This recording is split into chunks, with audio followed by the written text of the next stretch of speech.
Assalamualaikum warahmatullahi wabarakatuh. Alhamdulillah kita dapat eh, melanjutkan materi kita pada hari ini ya. Untuk TIK kelas 5, sebenarnya ini materi sudah habis ya. Yang terakhir ini adalah membuat skrip untuk vlog pribadi. Nah, ini sebenarnya untuk latihan kalian membuat vlog ya. Jadi ini sebenarnya praktek, cuman karena kita WFH jadi agak susah untuk diaplikasikan. Jadi kita langsung ini ya, langsung membahas apa namanya? Untuk membahas ini rangkuman di bab 2 ya. Jadi Bapak sudah merangkum materi apa aja yang sudah kita pelajari di bab 2 ini tentang etika ya, tentang etika ya. Oh, internet sebagai sumber informasi ya. Kalau etika itu di kelas 4, sorry. Oke, internet sebagai sumber informasi. Langsung aja kita ke rangkumannya. Nah, rangkuman ini adalah sebenarnya catatan ya yang Bapak buatkan, yang Bapak rangkum buat kalian untuk dapat dicatat untuk menghadapi penilaian akhir semester nanti ya.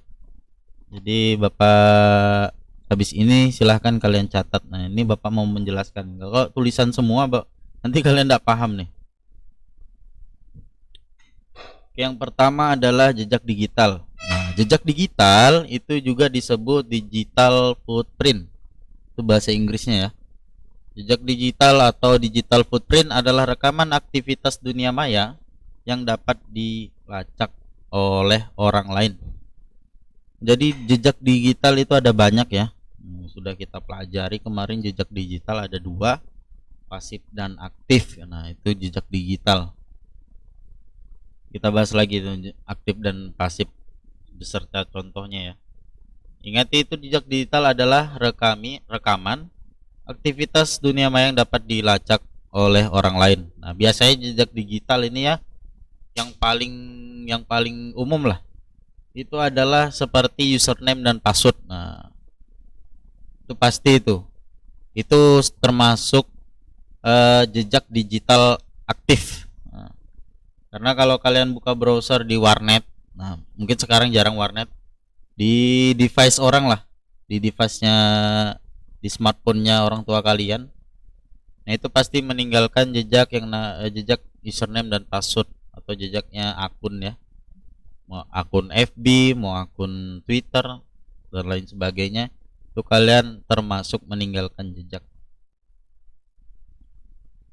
yang dapat dilacak oleh orang lain. Jadi misalkan kalian tidak hapus itu jejaknya, nanti bisa dibuka oleh siapapun yang mengakses device kalian atau smartphone kalian yang kalian masukin username sama passwordnya.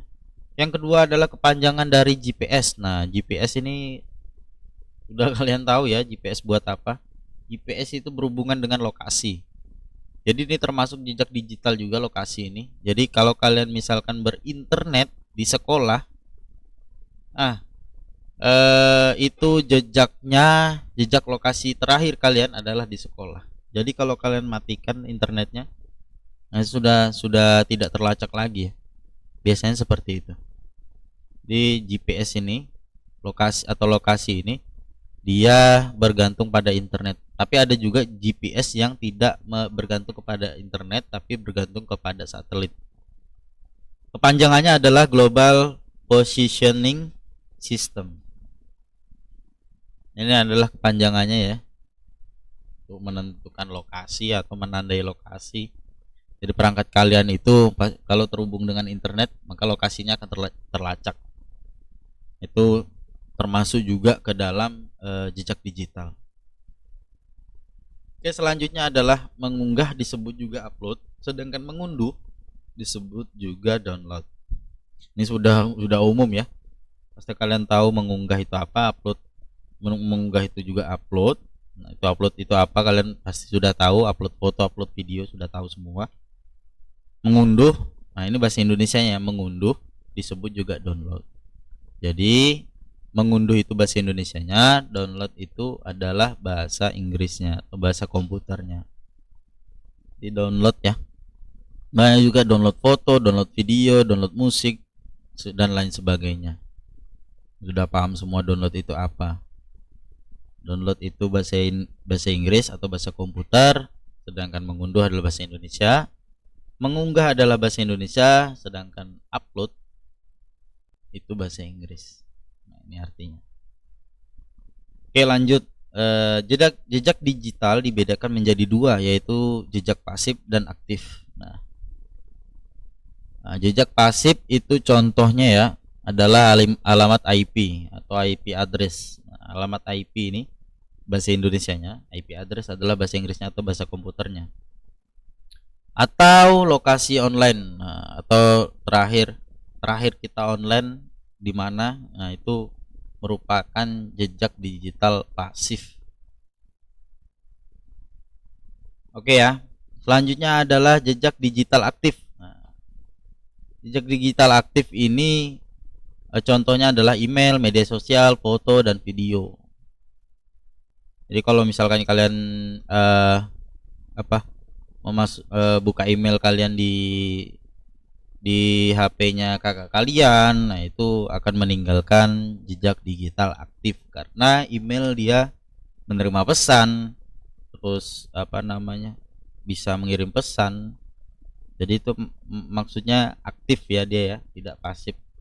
Kalau pasif kita ninggalkan jejak terus dia nggak ngapa-ngapain, sudah dia begitu aja. Kalau misalkan yang kita tinggalkan jejaknya itu adalah email, maka pesan dari orang itu akan masuk juga ke, misalkan kita buka di tempat kakak kita ini, nanti dia akan masuk ke handphone kakak kita. Nah, makanya disebut jejak digital aktif.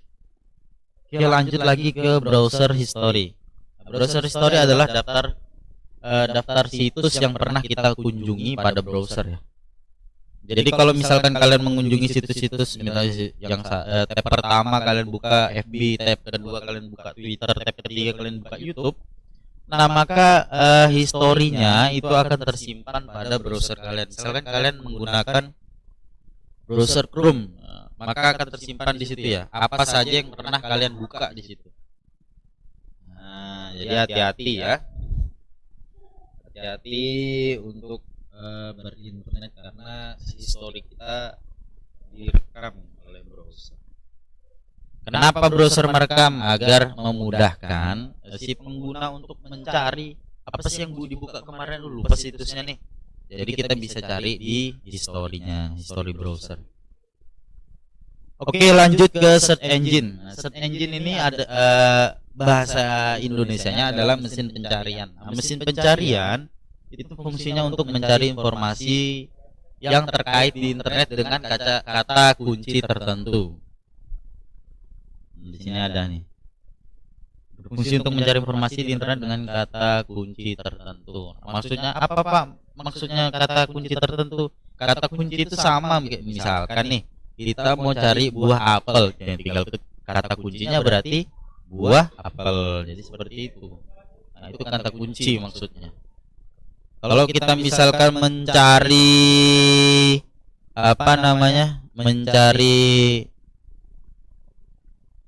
kata kunci itu juga ini ya, juga sangat penting.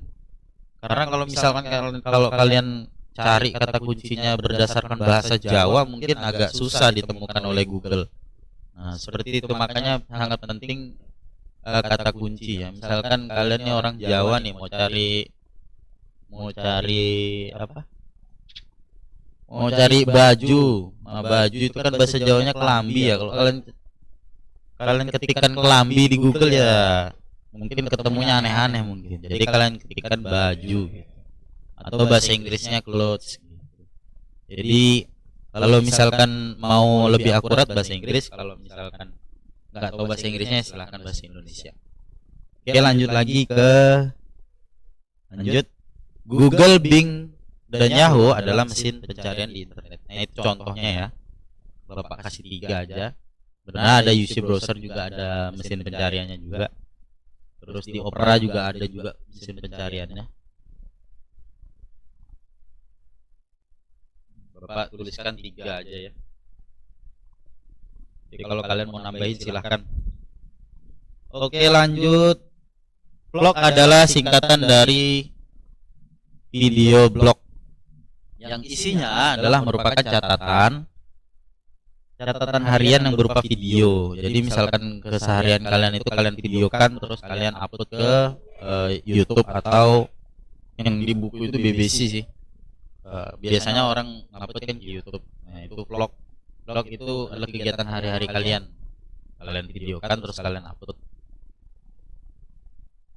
Nah, orang yang membuat vlog itu disebut vlogger. Vlogger biasanya banyak kalian dengar adalah vlogger ini ya. Vlogger kuliner. Banyak tuh. Kalau vlogger yang lain mungkin kalian sesuai dengan minat masing-masing ya. Yang sukanya mancing ya cari vlogger mancing, yang sukanya makan cari vlogger kuliner, yang suka masak cari vlogger yang masak-masak. Nah, jadi seperti itu. Oke, itu aja ya yang kita rangkum untuk bab 2 ini. Silahkan dipelajari untuk menghadapi PAS di minggu depan. Jadi ada lagi satu catatan di PTS itu yang Bapak kasih, silahkan juga dipelajari karena soalnya keluar juga dari situ. Oke, itu saja yang dapat Bapak sampaikan. Kurang lebihnya mohon maaf. Tetap jaga jarak, jaga kesehatan. Kalau ada vitamin silahkan diminum. Wabillahi taufiq wal hidayah. Assalamualaikum warahmatullahi wabarakatuh.